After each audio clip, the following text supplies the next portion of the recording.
33 వయసులో రాజకీయంలోకి వచ్చారు. అది కూడా అత్యంత ప్రతిష్టాత్మకమైనటువంటి ఏలూరు పార్లమెంట్ స్థానానికి.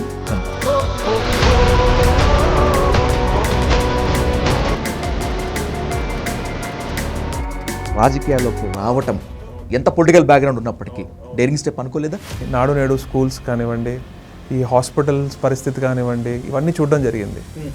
అరే ఇంతమంది నాయకుల్ని చూసామే మనం, అందరూ మాటలు చెప్పి వెళ్ళిపోతూ ఉంటారు. ఇంత అభివృద్ధి గనక వైసీపీ చేసి ఉండుంటే ఎందుకు ఓడిపోయింది? ఎల్లో మీడియా ఒకటి తగలనింది మన రాష్ట్ర దౌర్భాగ్యం కొద్దీ. మన రాష్ట్రంలో ఉన్నది లేనట్టు, లేని ఉన్నట్టు చూపించి ప్రజల్ని తప్పుదోవ పట్టించి, పులివెందుల ఎన్నికల్లో ఏం జరిగిందండి? బూత్ క్యాప్చరింగ్ చేశారు, మహిళల్ని బెదిరించారు. ఎవరైతే వైసీపీ ఓట్లు వేస్తారో వాళ్ళందరినీ బూత్లో కూడా రానివ్వకుండా. కుప్పంలో మీరు ఏమైతే చేశారో మేము కూడా అదే చేసి ఉండొచ్చేమో అంటున్నారు టీడీపీ నేతలు.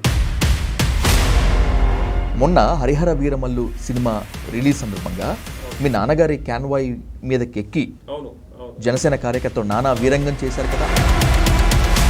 అంత వార్నింగ్ ఇచ్చినా కూడా మళ్ళీ మీరు పవన్ కళ్యాణ్ విమర్శిస్తున్నారంటే వాట్స్ యువర్ కరేజ్? తోకలేని కోతులు కొంతమంది, అందులో వాళ్ళకి ఏం చెప్తామండి.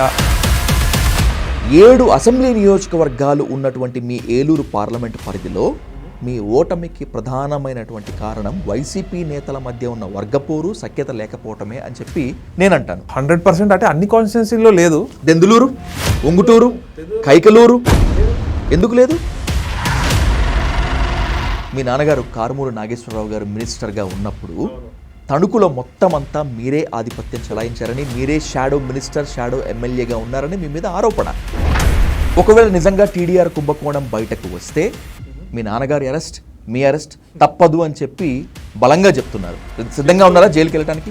ఎవరన్నా నన్ను కెలకనంత వరకే. నన్ను కెలికితే మాత్రం obviously they'll see my other side అంతే. వైసీపీ యువజన విభాగంలో చేరండి, ఎమ్మెల్యేగా వెళ్ళండి. ఇది వైసీపీ రాష్ట్ర యువజన విభాగ నేతలకు వైసీపీ అధినేత జగన్మోహన్ రెడ్డి ఇచ్చిన భరోసా, హామీ. స్టేట్మెంట్లదేముంది, ఎన్నైనా ఇవ్వచ్చు, కానీ ఆచరణ సాధ్యమేనా అనేటువంటిదే ఇప్పుడు బేతాళ ప్రశ్న. కూటమి సర్కార్ అభివృద్ధి ధ్యేయంగా ముందుకు సాగిపోతున్నామని చెప్తున్నటువంటి ఈ తరుణంలో అసలు యువత, ముఖ్యంగా వైసీపీ నుంచి యువత రాజకీయాల్లోకి వస్తారా, వచ్చి నిలదొక్కుంటారా అనేటువంటి ప్రశ్నపై సమాధానం ఖచ్చితంగా వెతుక్కోవాల్సినటువంటి అత్యవసర సమయం అది. ఇదే టాపిక్ పై కాకుండా అనేక రాజకీయ పరిణామాలపై ఇన్ డీటెయిల్గా, ఇన్ డెప్త్గా డిస్కస్ చేద్దాం ఆంధ్రప్రదేశ్ వైసీపీ రాష్ట్ర యువజన విభాగ ఉభయ గోదావరి జిల్లా వాకింగ్ ప్రెసిడెంట్ కారుమూరి సునీల్ గారితో. సునీల్ గారు నమస్తే. నమస్తే అండి. చాలా రాజకీయ పరిణామాలపైన మాట్లాడాలి. వైసీపీ తీరుతెన్నులపై మాత్రమే కాకుండా కూటమి సర్కార్ పనితీరుపై కూడా. దానికన్నా ముందు 33 వయసులో రాజకీయంలోకి వచ్చారు. అది కూడా అత్యంత ప్రతిష్టాత్మకమైనటువంటి ఏలూరు పార్లమెంట్ స్థానానికి ఎంపీ. ఊహించారు అసలు? నేను ఈనాడు అనుకోలేదండి. ఇప్పుడు కూడా జగన్మోహన్ రెడ్డి గారికి, అలానే మా నాన్నగారు కారుమూరి నాగేశ్వర గారికి నేను సపోర్ట్ చేయాలి వెనక నుండి అనుకున్నాను తప్ప ముందుకు వస్తాను అని అనుకోలేదు. బట్ జగన్మోహన్ రెడ్డి గారి ఆదేశాల మేరకు ఇమీడియట్గా ముందుకు రావడం జరిగింది. అట్లా అన్నమాట. మీరు అడిగారా ఎంపీ సీటు, లేకపోతే కారుమూరి నాగేశ్వరరావు గారు మీ నాన్నగారు రిఫర్ చేశారా? జగన్మోహన్ రెడ్డి గారు ఒత్తిడి పెట్టారు? అసలు మా నాన్నగారు అయితే ఆయనతోనే రాజకీయం ఎండ్ అయిపోవాలని అనుకున్నారు. కాకపోతే నేను ఎప్పుడైతే కారుమూరి నాగేశ్వరరావు గారికి మంత్రి పదవి ఇచ్చారో అప్పుడు నేను తణుకులో గడప గడపకి చేయడం మొదలుపెట్టాను అనమాట. అప్పుడే నేను స్కూల్స్ కానీ, ఇవన్నీ నాడు నేడు స్కూల్స్ కానివ్వండి, ఈ హాస్పిటల్స్ పరిస్థితి కానివ్వండి, ఇవన్నీ చూడడం జరిగింది. అరే ఇంతమంది నాయకుల్ని చూసామే మనం, అందరూ మాటలు చెప్పి వెళ్ళిపోతూ ఉంటారు, కానీ చెప్పినట్టు చేసే ముఖ్యమంత్రి జగన్మోహన్ రెడ్డి గారు. వైఎస్ఆర్ అంటే రాజశేఖర రెడ్డి గారి పేరు అందులో ఉన్నా కూడా, వై అంటే యువజన, శ్రామిక, రైతు, ఈ ముగ్గురు మా పార్టీ పేరులో ఉన్నారు. కానీ ప్రతి ఒక్కరికి న్యాయం చేయాలనే ఒక దృక్పథంతో జగన్మోహన్ రెడ్డి గారు అందులో సక్సెస్ఫుల్గా ఇంప్లిమెంట్ చేయడం చూసి నేను అట్రాక్ట్ అయ్యి జగన్మోహన్ రెడ్డి గారు వెనకాల ఇంకా అప్పుడు నేను బ్యాక్ ఎండ్లో పనిచేస్తూ ఉన్నాను. ఇంకా అనుకోకుండా ఒకరోజు ఇలా ఫ్రంట్ ఎండ్కి రావాల్సి వచ్చింది. యంగ్ ఆంటర్‌ప్రెన్యూర్‌గా ఉన్నారు ఆల్రెడీ. మంచి అకాడమిక్ బ్యాక్గ్రౌండ్ ఉంది. పాలిటిక్స్లోకి వస్తారు అని చెప్పి చాలామంది అనుకొని ఉంటారు. బికాజ్ ఎందుకంటే నాన్నగారు కాబట్టి అవును. మినిస్టర్గా ఉన్నారు కాబట్టి. కానీ మీరు అనుకున్నారా పాలిటిక్స్లోకి రావాలని, వస్తానని? నేను ఎప్పుడు రావద్దు అనుకున్నాను. కాకపోతే మేము చెప్తున్నాం కదండి, కార్బన్ నాగేశ్వర గారి డెడికేషను, అలానే జగన్మోహన్ రెడ్డి గారు ఆయన ఏదైతే ఒక బ్రెయిన్ చైల్డ్ని ఆయన ఏదైతే అనుకున్న రైతులకి ఏది చేయాలనుకున్నా చేయడం కానివ్వండి, ఇవన్నీ చెప్పిన మాటలు తూచ చెప్పకుండా చేస్తున్నారు. మనం కూడా ఇలాంటి జగన్మోహన్ రెడ్డి గారు లాంటి యంగ్ నాయకుడు వెనకాల మనం ఉంటే మనం కూడా మంచి చేసి మనం కూడా మంచి పేరు తెచ్చుకోవచ్చు, మనం కూడా మన రాష్ట్రానికి మన ప్రాంతానికి మంచి చేయొచ్చు అనే ఒకే ఒక్క దాన్ని చూసుకుని నేను ముందుకు రావడం జరిగింది. రాజకీయాల్లోకి రావడానికి యువత ఆసక్తి చూపించడం లేదు. ఇంకా క్లియర్ కట్ గా చెప్పుకోవాలంటే ఓటేయటానికే ఎక్కువ ఆసక్తి చూపించినటువంటి ఈ దుర్మార్గమైనటువంటి పరిస్థితుల్లో రాజకీయాల్లోకి రావటం, ఎంత పొలిటికల్ బ్యాక్గ్రౌండ్ ఉన్నప్పుడు డేరింగ్ స్టెప్ అనుకోలేదా? అంటే నేను చిన్నప్పటి నుంచి కూడా మా నాన్నగారిని కానివ్వండి, బొత్స గారిని కానివ్వండి, పెద్దిరెడ్డి గారిని కానివ్వండి, అందరినీ చూస్తా పెరిగాను. మళ్ళీ తర్వాత జగన్మోహన్ రెడ్డి గారిని ఎప్పుడైతే నేను 2019 ముఖ్యమంత్రి అవ్వగానే నేను ఏదైతే చూశానో రావాలనిపించింది. ఎందుకంటే ఒక యువకుడిగా యువత కోసం ఆలోచించే వ్యక్తిగా జగన్మోహన్ రెడ్డి గారు చేసే పనులు చూశాను. ఏదైతే మనకి జగన్మోహన్ రెడ్డి గారు 4 పోర్ట్లు ఒకటేసారి ఆ నిర్మాణం పనులు ముందు తీసుకెళ్లడం కానివ్వండి, జెట్టీలు కానివ్వండి, ఏదైతే నాడు నేడు స్కూల్స్ ఇంగ్లీష్ మీడియం కానివ్వండి, రేపొద్దున్న ఇది పిల్లల భవిష్యత్తు బాగుండాలి, తెలుగు మీడియం కంటే ఇంగ్లీష్ మీడియం తీసుకొచ్చి ఆ వ్యత్యాసం ఏదైతే సిటీ పిల్లలకి ఇంగ్లీష్ మీడియం పిల్లలకి తెలుగు మీడియం పిల్లలకి ఆ వ్యత్యాసం ఏముంటుందో అది తగ్గించేయాలి, దాన్ని తుడిపేయాలి. మనలోంచి కూడా గవర్నమెంట్ స్కూల్స్ నుంచి కూడా పిల్లలు అమెరికా వెళ్ళాలి, ఐబీ సిలబస్ అని చెప్పి యంగ్ ఒక 9th క్లాస్ పిల్లల్ని యునైటెడ్ నేషన్స్కి పంపించడం కానివ్వండి. అలానే ఏవైతే పోర్ట్లు పెడుతున్నారో దానివల్ల వ్యాపారం పెరుగుతుంది. దీనివల్ల బెనిఫిట్ ఎవరికి? యువతకే కదా ఫస్ట్ వచ్చే బెనిఫిట్, జాబ్స్ రూపంలో కానివ్వండి, ట్రేడ్ వల్ల, మనీ రొటేషన్ వల్ల కానివ్వండి. సో ఇవన్నీ చూసి అంటే నేను అబ్రాడ్లో చదువుకోవడం, అప్పుడు చూడడం కానీ, వేరే ఎకానమీస్ చూడడం కానీ, కొన్ని సిటీస్ ఉంటాయి వేరే కంట్రీస్లో, అవి కేవలం పోర్ట్ బేస్డ్ సిటీస్. అక్కడ వాళ్ళు ఎడారిలో ఉంటారు, కానీ ఒక పోర్ట్ ఉండడం వల్ల ఆ అడ్వాంటేజ్ని తీసుకుని దాన్ని ఎలా మార్చుకున్నారంటే one of the richest countries in the world అయిపోయినాయి అన్నమాట. సో జగన్మోహన్ రెడ్డి గారిది ఇవన్నీ చూసి నేను మన మత్స్యకార మిత్రులందరూ కూడా అటు మహారాష్ట్ర అటు గుజరాత్ వెళ్ళి అక్కడికి వెళ్ళే బదులు ఇక్కడే మనకి 16 జెట్టీలు కట్టుకోవడము, అలానే medical colleges plus hospitals, 17 medical కాలేజీలు అండి. ఇప్పుడు స్వతంత్రం వచ్చినప్పుడు ఇంతమంది ముఖ్యమంత్రులు చేశారు కదా, ఏ ముఖ్యమంత్రి ఇంత తొందరగా ఇంత అమౌంట్స్ కేటాయించి మరి కంప్లీట్ చేశారు చూడండి. మరి ఇప్పుడు కూడా ఆ సీట్లను వెనకాలకు పంపించేశారు. ఎందుకంటే క్రెడిట్ జగన్మోహన్ రెడ్డి గారికి రాకూడదు అని చెప్పి ఈ గవర్నమెంట్ మరి సీట్లు వెనకాల పంపించడం జరిగింది. మీరు మాత్రమే కాదు, వైసీపీ నేతల్ని ఎవరిని అడిగినా కూడా అభివృద్ధి చిట్టా చెప్తారు. మెడికల్ కాలేజ్లు, పోర్టులు, నాడు నేడు, ఆర్బీకేస్ ఇవంతా కూడా. అవును, ఇంత అభివృద్ధి కనుక వైసీపీ చేసి ఉండుంటే అవును, ఎందుకు ఓడిపోయింది? Yellow media propaganda. ఇప్పుడు జర్మనీలో నాజీలు ఉన్నారండి, గోబెల్స్ అలా ప్రాపగాండా హెడ్. ఇప్పుడు అట్లానే ఇక్కడ ఎల్లో మీడియా ఒకటి తగలనింది. మన రాష్ట్ర దౌర్భాగ్యం కొద్దీ మన రాష్ట్రంలో ఉన్నది లేనట్టు ఉన్నట్టు చూపించి ప్రజల్ని తప్పుదోవ పట్టించి ఎవరన్నా ఎదుగుతున్నారంటే వాళ్ళని ఒక బూచిలా చూపించి ఏమనేవాళ్ళు, జగన్మోహన్ రెడ్డి గారు కడప రాజకీయాలు తీసుకొస్తారు, ఇక్కడికి రౌడీ రాజ్యం తీసుకొస్తారు, అది ఇది అన్నారు. కానీ మా టైంలో ఎలా ఉండింది, వీళ్ళ టైంలో ఎలా ఉండింది, దానికి ఉదాహరణ తాడిపత్రి ఎన్నిక. మరి 2 సీట్లే తేడా. మరి అప్పుడు ఏమైనా చేయొచ్చు, మేము అధికారంలో ఉన్నాము, కానీ ఏమైనా చేసామా? మరి తాడిపత్రిలో జేసీ ప్రభాకర్ రెడ్డి గారే సెల్యూట్ కొట్టారు మరి ఆ రోజు జగన్మోహన్ రెడ్డి గారికి.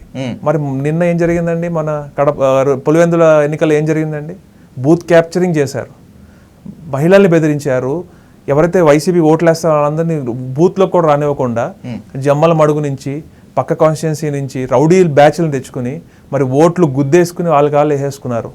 మరి అలానే ఈరోజు ఎక్కడ చూసినా దాడులు, ఎక్కడ చూసినా తప్పుడు కేసులు, ఇవే తప్ప ఎక్కడైనా అభివృద్ధి గురించి ఏమన్నా కనపడుతుందా? కుప్పంలో మీరు ఏమైతే చేశారో మేము కూడా అదే చేసి ఉండొచ్చేమో అంటున్నారు టీడీపీ నేతలు. అదంతా బోగస్ అండి.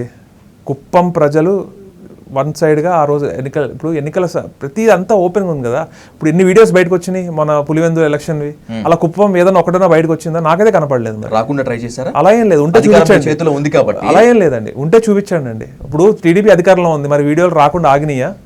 ఆగలేదు కదండి. ఆగలేదు కదా, మరి ఆపాలంటే ఆపొచ్చు కదా. అలా ఏమి ఉండదండి. ఇప్పుడు ప్రతి ఒక్కరి చేతిలో ఫోన్ ఉందండి. తప్పేంటో రైట్ ఏంటో సోషల్ మీడియా ద్వారానే ప్రజలకి తెలిసిపోతుంది అంతా. అలానే రాష్ట్రం అంతా ఒప్పుకుంటుంది. పులివెందుల ఎన్నిక రిగ్ చేసి అంత అక్కడ దాకా ఎదుకండి. సతీష్ రెడ్డి గారు ఎవరైతే టీడీపీ నుంచి పులివెందుల ఎమ్మెల్యేగా పోటీ చేశారో ఆయన నేను కలవడం జరిగింది. ఆయనే చెప్పారు, నేను ఇన్నిసార్లు పోటీ చేశాను, ఏనాడు ఇంత దారుణమైన ఎలక్షన్ నేను చూడలేదు అని చెప్పి ఆయన నోట్తో టీడీపీలో నుంచి వచ్చిన ఆయనే చెప్తున్నారు కదా మనకి. సో దీన్ని బట్టి అర్థం చేసుకోవచ్చు, ఇది కేవలం ఈ పార్టీ ప్రజల్ని మోసం చేసి వచ్చారు, కుల రాజకీయాలు చేసి, ఏవైతే ఒక సామాజిక వర్గం ఓట్ బ్యాంక్ అంతా మనం తీసుకోవాలి అని చెప్పి ఒక లీడర్ని తయారు చేసుకుని, ఒక బీ టీమ్ని తయారు చేసుకుని అట్లా వచ్చారు. కానీ ఈరోజు వాళ్ళకు కూడా తెలుస్తుంది, ఇప్పుడు నిజం అనేది దాగదు కదండి, ఎవరికన్నా లేట్గా అయినా కూడా నిజం తెలియాల్సిందే. సో వారికి కూడా తెలుస్తుంది జగన్మోహన్ రెడ్డి గారు వారికి ఏం చేశారు, ఇప్పుడు ఉన్న ప్రభుత్వం వారికి ఏం చేస్తుంది, వాళ్ళని ఎలా నష్టపోయారో కూడా అందరూ తెలుసుకుంటున్నారు. మళ్ళీ కూడా జగన్మోహన్ రెడ్డి గారు విలువ ఏంటో ఇప్పటికే తెలుస్తుంది, ఇంకా ముందు ఇంకా తెలుస్తుంది. వైసీపీ ఓడిపోయి సంవత్సరం పైగా అవుతున్నా ఈ రోజుకి కూడా ఓటమికి సరైన కారణాలు విశ్లేషించుకోవటంలో, తెలుసుకోవటంలో వైసీపీ అధినేత జగన్మోహన్ రెడ్డి నుంచి వైసీపీలో ఉండే ప్రతి ఒక్కరూ ఫెయిల్ అవుతున్నారు అనే విమర్శ రాజకీయ విశ్లేషకుల దగ్గర నుంచి, సాధారణ ప్రజానికం దగ్గర నుంచి ఉంది. అది తప్పండి. జగన్మోహన్ రెడ్డి గారు ప్రతిరోజు ఒక 1 or 2 వీక్, ఒక 5 days తప్ప ప్రతిరోజు కార్యకర్తను కలుస్తున్నారు, నాయకుల్ని కలుస్తున్నారు. గతంలో ఎవరెవరైతే మనకి కొంచెం బయటకు వచ్చి చెప్పారో ఆ నలుగురు అలా ఏమీ లేదు. ప్రతి ఒక్కరిని సంప్రదిస్తున్నారు, చిన్న నాయకుడి నుంచి పెద్ద నాయకుడి దాకా. నేను జగన్మోహన్ రెడ్డి గారిలో చూసింది ఏంటంటే, చిన్న నాయకుల పేర్లు కూడా ఆయనకి ఆయన మైండ్లో ఉంటుంది. వాళ్ళని పేరు పెట్టి పిలుస్తారు వెళ్ళంగానే. అంత గొప్ప నాయకులు ఆయన ప్రతి ఒక్కరిని కలుస్తున్నారు, ప్రతి ఒక్క సజెషన్ తీసుకుంటున్నారు. ప్లస్ ప్రతి ఒక్క మీటింగ్లో కూడా చెప్పడం జరిగింది, మా కార్యకర్త, నేను కూడా ఒప్పుకుంటాను, మా కార్యకర్తలు కొంచెం నష్టం జరగడం అది వాస్తవం.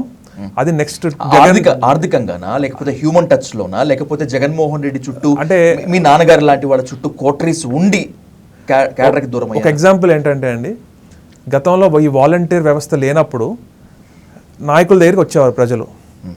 నాయకులను అడిగితే ఆ నాయకులు ఎమ్మెల్యే గారి దగ్గరకో, ఎంపీ గారి దగ్గరకో, లేకపోతే మంత్రి గారి దగ్గరకో తీసుకెళ్ళి పని చేయించి తీసుకెళ్లేవారు.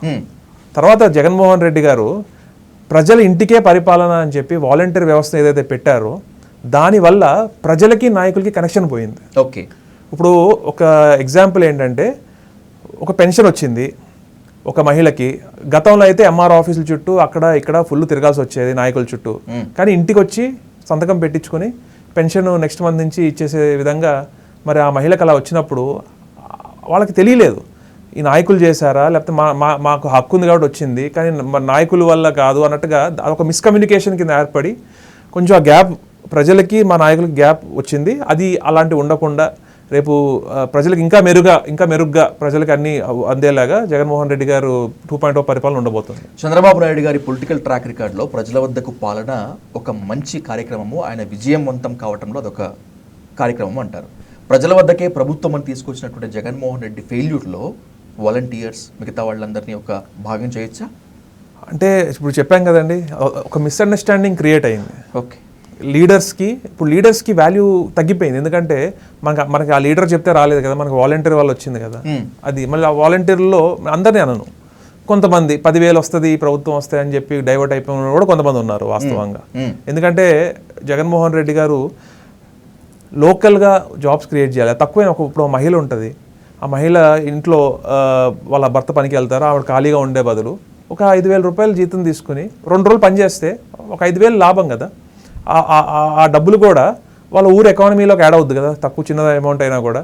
సో జగన్మోహన్ రెడ్డి ఆ దృక్పథంతో జాబ్స్ క్రియేట్ చేయాలి, ఎకానమీలోకి పంప్ చేయాలి మనీ అని చెప్పి తీసుకొచ్చారు. కానీ దానివల్ల మా నాయకులు కొంచెం ఇబ్బంది పడ్డారని చెప్పి నేను అనుకుంటున్నాను. వైసీపీ యువజన విభాగంలో ఉభయ గోదావరి జిల్లాలకు వర్కింగ్ ప్రెసిడెంట్గా కీలకమైన బాధ్యత తీసుకున్నారు. మీరు నాయకుడిగా రండి, ప్రజానాయకుడిగా తయారు చేస్తాను అనేటువంటి జగన్మోహన్ రెడ్డి గారి భరోసా ఇప్పుడున్న పరిస్థితుల్లో ఆచరణ సాధ్యమని నిజమవుతుందా? జగన్మోహన్ రెడ్డి గారు నన్ను ఆల్రెడీ జనవరి 2024లో నన్ను ఏలూరు పార్లమెంట్ ఇన్ఛార్జ్గా వేశారు. అప్పటి నుంచి నేను ఏలూరులో తిరుగుతానే ఉన్నాను, ఏ రోజు కూడా వదలలేదు. ఓడిపోయినా కూడా మనకి ఎక్స్పీరియన్స్, ఇది ఒక ఎక్స్పీరియన్స్. ఇంకా ప్రజల సమస్యలు తెలుసుకోవాలి, ఇంకా ప్రజలకి ఇంకా మంచి చేయాలి నెక్స్ట్ టైం వచ్చినప్పుడు నేను ఎప్పుడు ఒకటి ఫీల్ అవుతాను, అధికారం మా నాన్నగారిది కానివ్వండి, జగన్మోహన్ రెడ్డి గారు కానివ్వండి, 2014లో ఓడిపోయాం, అయినా ఎక్కడ కృంగిపోలేదు. మా నాన్నగారు ఓటములు చూశాను, గెలుపులు చూశాను, కానీ ఎక్కడ అది మనకి డిఫరెన్స్ ఉండదు. ఎందుకంటే మేము నిత్యం ప్రజల్లోనే ఉంటాము, ప్రజల సమస్యలు తెలుసుకుంటూనే ఉంటాం, దానికి అనుగుణంగా ప్రవర్తిస్తూ ఉంటాము. కాబట్టి మేము అలా మా పని మేము చేసుకుంటూ ముందుకెళ్ళిపోతాం. అలానే ఒక యువకుడిగా నాకు ఒక ఆపర్చునిటీ ఇచ్చారు, దాన్ని నేను సద్వినియోగం చేసుకుంటూ, అలానే ఇప్పుడు ఒక రాష్ట్ర యువజన విభాగం వర్కింగ్ ప్రెసిడెంట్గా ఇచ్చి ఏలూరు, అలానే మన ఉభయ గోదావరి జిల్లాల ఇన్ఛార్జ్ ఏదైతే ఇచ్చారో దానికి సంబంధించి యువతకు ఒకటే చెప్తున్నాను నేను, జగన్మోహన్ రెడ్డి గారు మన గురించి ఆలోచించే వ్యక్తి. దానికి ఎగ్జాంపుల్ నాడు నేడు స్కూల్స్, ఏవైతే పోర్ట్లు కడుతున్నారో అవి, మళ్ళీ ఏవైతే మనకి ఫీజు రియంబర్స్మెంట్లు కానివ్వండి, వసతి దీవెన, విద్యా దీవెన, ఇవన్నీ కానివ్వండి యువత కోసం ఎంతో చేశారు. కానీ కానీ కానీ మేము సరిగ్గా చెప్పుకోలేకపోయాం. ఎందుకంటే స్కూల్స్ కానివ్వండి, విద్యా దీవెన, వసతి దీవెన, ఫీజు రియంబర్స్మెంట్, ఇవన్నీ రేపటి భవిష్యత్తు బాగుండాలి యువతగానే కదా. మరి అలానే ఉద్యోగాలు రావాలి, మన ప్రపంచం అంతా తిరగాలి. ఇప్పుడు అంటారు CEO మైక్రోసాఫ్ట్ నేనే తెచ్చాను అంటారు. ఇప్పుడు 6 ఏళ్ళు అయిపోయింది, మరి అమరావతి టీడీపీ టీడీపీ ప్రభుత్వం వచ్చి అమరావతి 6 ఏళ్ళు వాళ్ళ కంట్రోల్లోనే ఉంది. మరి 6 ఏళ్లలో ఒక కంపెనీ కూడా ఎందుకు రాలేదు? అసలు వైసీపీ రానివ్వట్లేదు. వైసీపీని చూసి, జగన్మోహన్ రెడ్డిని చూసి భయపడి అసలు ఇన్వెస్టర్లు ముందుకే రావట్లేదు అని చెప్పి గవర్నమెంట్ ఓపెన్గా చెప్తోంది కదా. వారి చాతకానతనాన్ని కప్పిపుచ్చుకోవడానికి ఇవన్నీ మాట్లాడుతున్నారు తప్ప.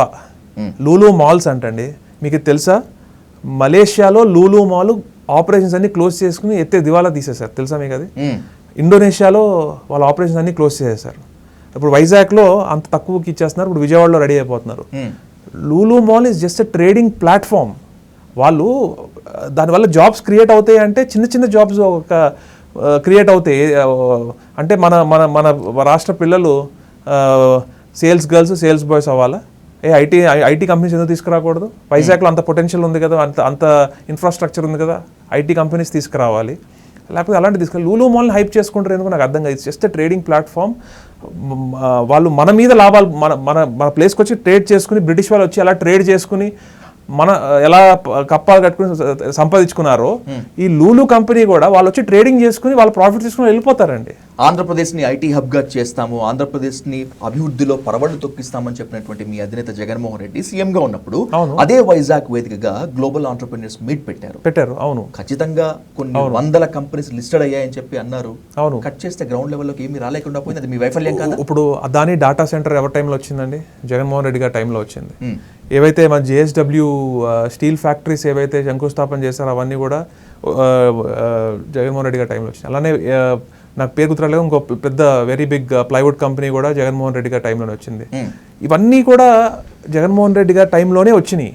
కానీ వీళ్ళు ఏంటంటే జగన్మోహన్ రెడ్డి గారిని బ్యాడ్ చేయాలి, జగన్మోహన్ రెడ్డి గారు విధ్వంసం చేస్తున్నారని చెప్పి క్రియేట్ చేస్తారు. అక్కడ అసలైన విధ్వంసం ఇప్పుడు జరుగుతుంది. ఎందుకంటే కొంచెం ఒక బిజినెస్ ఒక BBA MBA చేసిన స్టూడెంట్గా, చదివినవాడిగా, నేను కొంచెం ఎకనామిక్స్ కూడా తెలిసిన వాడిగా చెప్తున్నాను కదండి, రాష్ట్రంలో ఆర్థిక విధ్వంసం ఇప్పుడు జరుగుతుంది. అసలు ఆర్థిక విధ్వంసం చేసిందే మీరు, అరాచకం చేసిందే మీరు, రాష్ట్రాన్ని అప్పుల్లోకి నెట్టిందే వైసీపీ. జగన్మోహన్ ఈ రోజు కూడా సేమ్ చంద్రబాబు నాయుడు గారు చెప్తుంటారు. ఎగ్జాక్ట్లీ చెప్తా ఉంటారు, కానీ దానిలో అదంతా అవాస్తవం. ఎందుకంటే ఒక ఎగ్జాంపుల్ అండి, జగన్మోహన్ రెడ్డి గారు డబ్బులు ఏం చేశారండి? 3 లక్షల చిల్లర కోట్లు ఏదైతే 5 ఏళ్లలో తీసుకొచ్చారో అందులో 2,50,000 కోట్లు ఎంతో మొత్తం DBT ద్వారా ప్రజల్లోకి ఇట్స్ ఆన్ రికార్డ్ ప్రజల్లో ఇన్వెస్ట్ చేశారు. ప్రజల్లోకి డబ్బులు అమర్త్య సేన్ లాంటి నోబెల్ లారెట్సే చెప్పారు కోవిడ్ టైంలో కూడా, ప్రజల్లోకి డబ్బులు వదిలితేనే మనం ఈ క్రైసిస్ నుంచి బయటకు వస్తామని చెప్పి. అదే జరిగింది మన రాష్ట్రంలో. ఒకప్పుడు ఉన్న మనీ రొటేషన్ ఈ రోజు లేదు. ఈరోజు వ్యాపారాలు సరిగ్గా నడవట్లేదు. రియల్ ఎస్టేట్ తీసుకోండి, ఈ ప్రభుత్వం వస్తే రియల్ ఎస్టేట్ పెరిగిపోద్ది అది ఇది కళ్ళు అన్నారు, కానీ రియల్ ఎస్టేట్ ఇంకా డౌన్ అయిపోయింది. ఏదైతే మన వ్యాపారస్తులు ఉన్నారో వాళ్ళు, నేను మొన్న కలవడం కూడా జరిగింది జంగారెడ్డిగూడెంలో, వారే చెప్తున్నారు, జగన్మోహన్ రెడ్డి గారు ఉన్న టైంలో మా షాపులు, బట్టల షాపులు కానీ, జ్యువెలరీ షాపులు కానీ, మళ్ళీ తర్వాత వేరే కిరాణా కొట్లు కానీ ఇవన్నీ కలకల్లాడేవి. మళ్ళీ ఈరోజు ఆ పరిస్థితి లేదు అని చెప్పారు. క్రిస్మస్ వచ్చినా, సంక్రాంతి వచ్చినా, దసరా వచ్చినా కూడా ఆ కళ లేదని చెప్తున్నారు. అలానే డ్వాక్రా మహిళలకి ఎంత మేలు చేశారండి. మళ్ళీ ఈ డీబీటీ ద్వారా వచ్చిన డబ్బులన్నీ కూడా మహిళల అకౌంట్లో వేసి వాళ్ళ కుటుంబానికి ఉపయోగపడేలాగా ఎకానమీలో మనీ రొటేషన్ పెరిగింది. మనీ అంతా ప్రజల చేతుల్లోకి వచ్చి అవన్నీ కూడా రొటేట్ అయ్యి మళ్ళీ గవర్నమెంట్కి రావాల్సిన జిఎస్టీలో నెంబర్ 1 పొజిషన్. మరి ఈరోజు -2, బీహార్ +23% పెరిగింది మే జూన్ సంబంధించింది. దీన్ని బట్టి అర్థం చేసుకోవచ్చు రాష్ట్రంలో ఆర్థిక విధ్వంసం జరుగుతుంది, రాష్ట్రంలో ట్రేడ్ అనేది సరిగ్గా లేదు, ఎకానమీ బాగా దెబ్బతింటుంది. మళ్ళీ తర్వాత ఏవైతే వీళ్ళు ఈ పాలసీస్ ఉన్నాయో, ఈ కేసులు, ఈ హత్యలు, ఈ గొడవలు, ప్రతి ఒక్కళ్ళు కూడా ఈ లోకేష్ గారు ఏదైతే తీసుకొచ్చారో రెడ్ బుక్ రాజ్యాంగం అని చెప్పి ఎన్ని కేసులుంటే నేను అంత పెద్ద నామినేటెడ్ పదవి ఇస్తానని చెప్పి వాళ్ళ కార్యకర్తల్లోకి ఎక్కిచ్చారో ఈరోజు ప్రతి ఒక్కళ్ళు ఒక రౌడీలా ఫీల్ అయ్యి మా నాయకుడే చెప్పాడు రౌడీలుగా ఉండమని చెప్పి ప్రతి ఒక్కళ్ళు ఒక వీధికో రౌడీలాగా తెలుగుదేశం కార్యకర్తలు బిహేవ్ చేస్తూ రాష్ట్రాన్ని మరి రోడ్డుకి ఈడుస్తున్నారు. ఈరోజు చూస్తే మహిళల మీద దాడులు పెరిగిపోయినాయా లేదా గతంలో కంటే? మరి ఈరోజు డిప్యూటీ సీఎం గారు మహిళల గురించి మాట్లాడేవాళ్ళు, మరి ఈరోజు ఆయన మాట్లాడట్లేదే. మరి ఎంతోమంది ఈరోజు ఇప్పుడు చూస్తే ఒక శ్రీకాకుళం జిల్లాలో ఒక ఎమ్మెల్యే గారు ఒక ప్రిన్సిపల్ని ఇబ్బంది పెట్టారని చెప్పి బయటకు వచ్చింది. మరి ఇప్పుడు ఎక్కడ పోయారు? మరి ఇప్పుడు పవన్ కళ్యాణ్ గారు ఎక్కడ? చంద్రబాబు నాయుడు గారు ఎక్కడ? లోకేష్ గారు పవన్ కళ్యాణ్ గురించి మాట్లాడుతున్నారు, మీరు పవన్ కళ్యాణ్ గురించి విమర్శిస్తున్నారు. అవును, జాగ్రత్త పడుతున్నారా? ఇప్పటికీ ఇబ్బందిగా లేదా? ఇబ్బంది ఎందుకండి? ఇప్పుడు పవన్ కళ్యాణ్ గారిని మేమేమీ అనట్లేదు కదండి. ఆయన ఏదైతే చెప్పాడో మేము ప్రశ్నిస్తున్నాం. మీరేమి క్వశ్చన్ చేయకపోతేనే మొన్న హరిహర వీరమల్లు సినిమా రిలీజ్ సందర్భంగా మీ నాన్నగారి క్యాన్వాయ్ మీదకి ఎక్కి జనసేన కార్యకర్త నానా వీరంగం చేశారు కదా, అంత వార్నింగ్ ఇచ్చినా కూడా మళ్ళీ మీరు పవన్ కళ్యాణ్ విమర్శిస్తున్నారండి.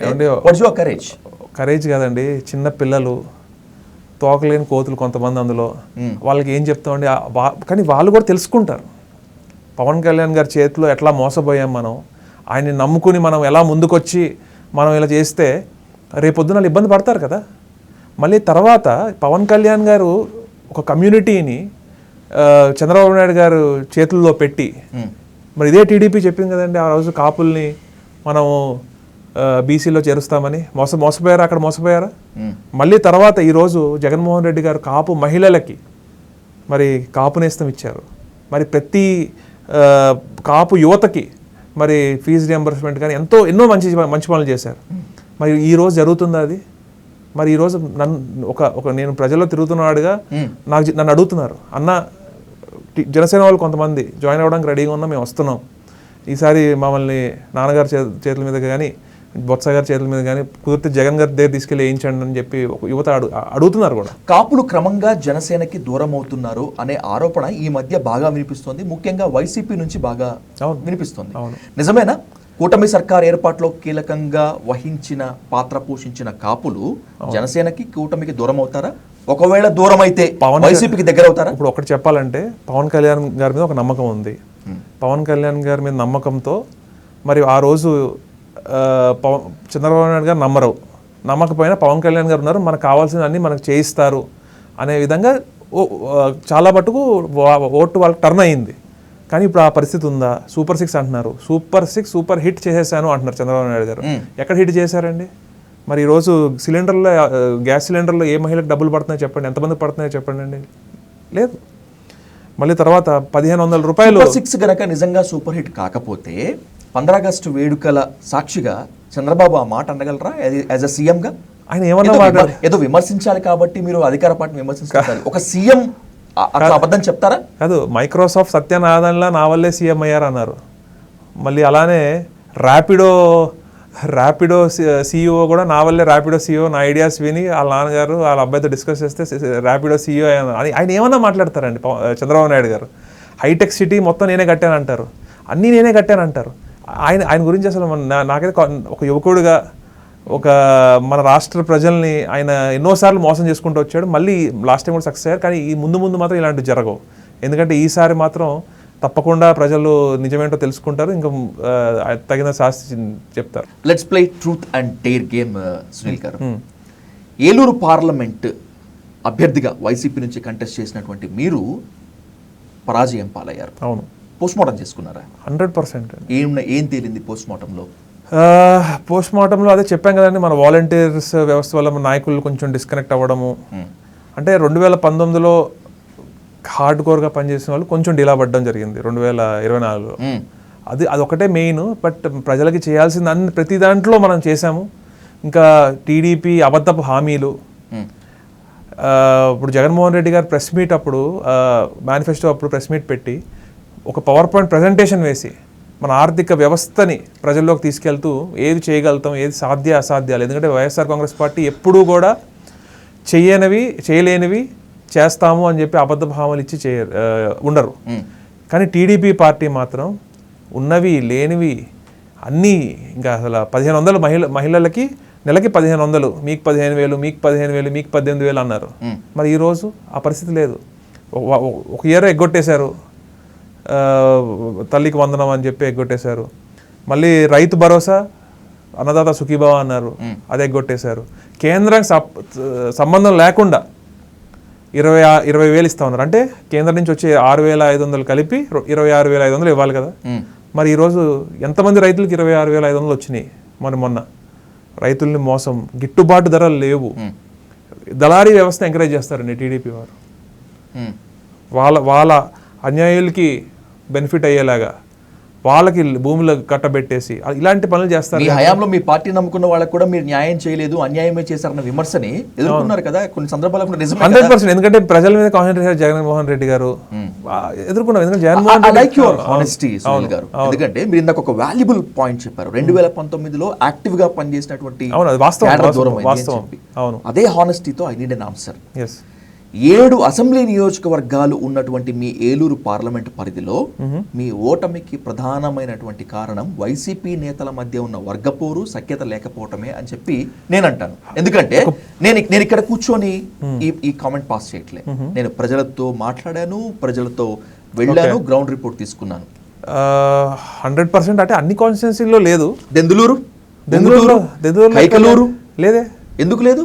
ఒక్కొక్కళ్ళు ఒక ఇది కదా, అక్కడ ఒక గ్రూపులు కదా. ఇంకా కంపేర్ టు స్టేట్ మొత్తం మీద కంపేర్ చేస్తే ఏలూరు పార్లమెంట్లో ఉన్న నాయకత్వం ఒక తాటి మీద ఉంటారు, ఒక మాట మీద ఉంటారు. చిన్న చిన్న సమస్యలు ఉంటాయి.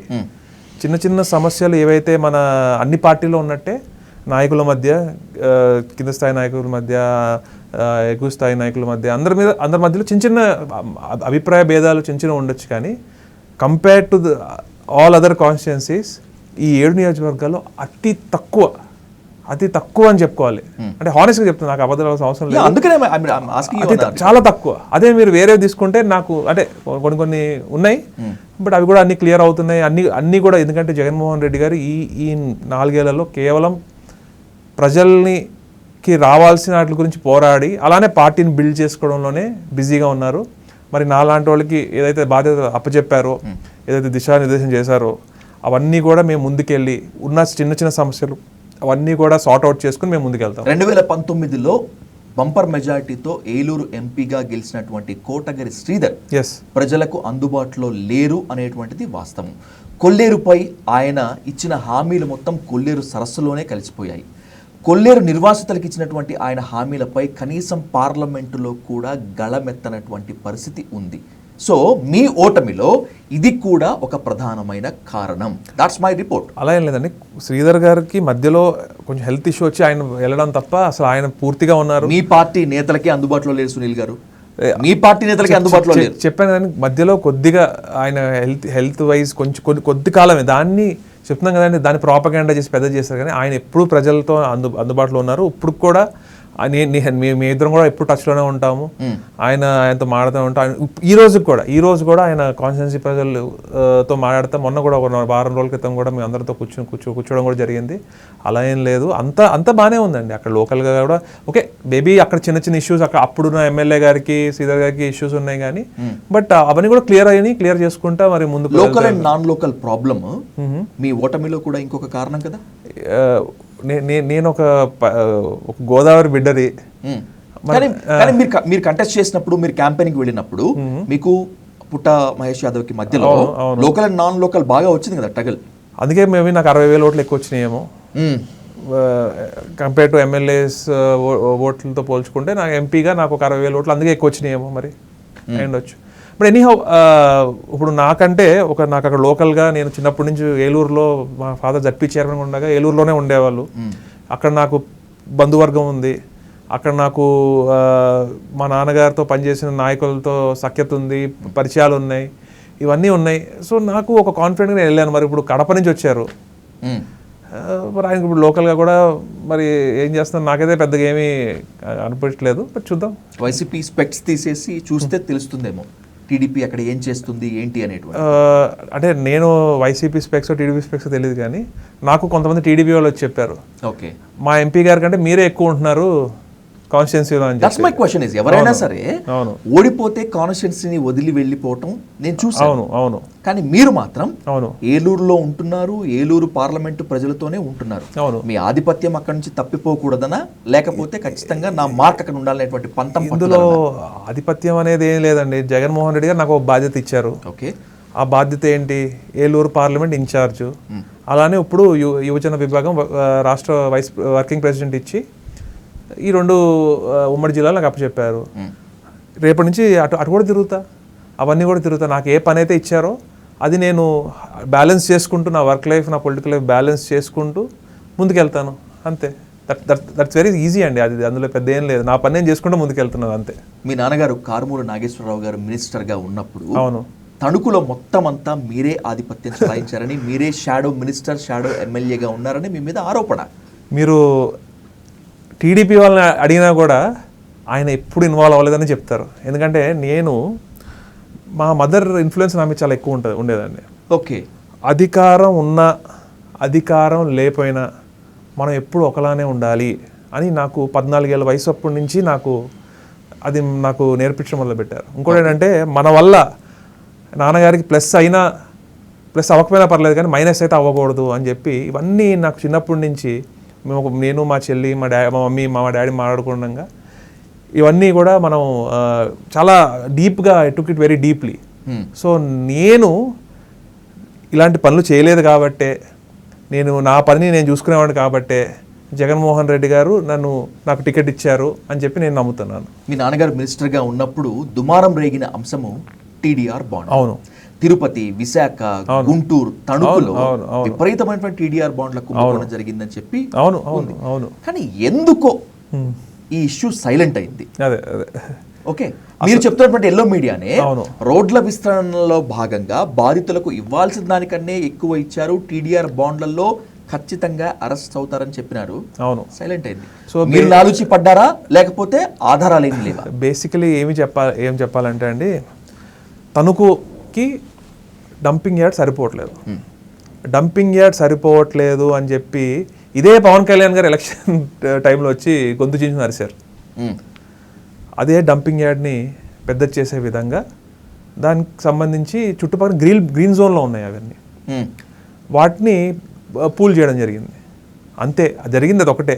ప్లస్ అలానే వేరే తణుకులో గ్రీన్ జోన్లో ఒక ఫ్యాక్టరీ చుట్టూ గ్రీన్ జోన్లో పెట్టడము, దానికి అక్కడికి సిటీ టౌన్ గ్రో అవ్వకుండా ఓ మధ్యలో గ్రీన్ జోన్ వచ్చేసి ఒక ఫ్యాక్టరీ చుట్టూ, అది ఎవరితో కూడా అందరికీ తెలుసు.